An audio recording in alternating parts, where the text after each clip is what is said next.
For centuries, men and women have stepped away from the table to fast, to pray, to seek something deeper. But what does a 40-day fast look like today? I'm Dr. Sam, King of Fasting, and in this podcast, I invite you to walk with four ordinary people on an extraordinary journey. Welcome back to day 27. Day 27, our verse is from 1 Corinthians 9:27. But I discipline my body and keep it under control, lest after preaching to others, I myself should be disqualified. And I had spoken yesterday about how I felt a little bit emotional during church. And on this day, ironically, Brianne on day 27 and Chelsea on day 27 also were feeling emotional, but in a different way. Chelsea said, I had a hormonal grrr day for no reason at all. She knew it was not normal for her.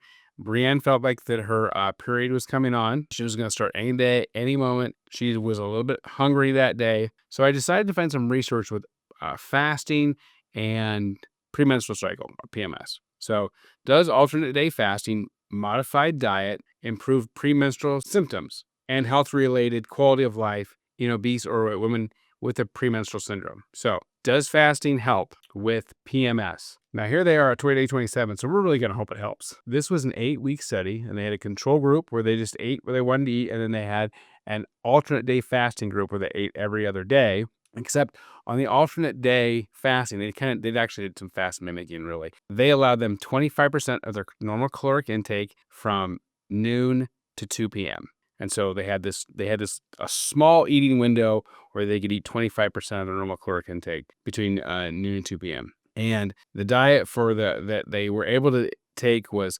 15% protein, 30% fat, and 55% carbohydrates. And they had to limit their caffeine to less than 400 milligrams a day.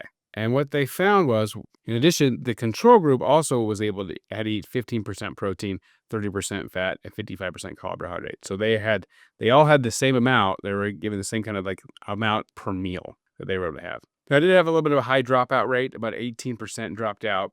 But at the end of it, what they found is they were looking at health-related quality of life. And they found that fasting had improvement in healthcare quality of life, in physical function, and mental health, and less anger. So that's always good.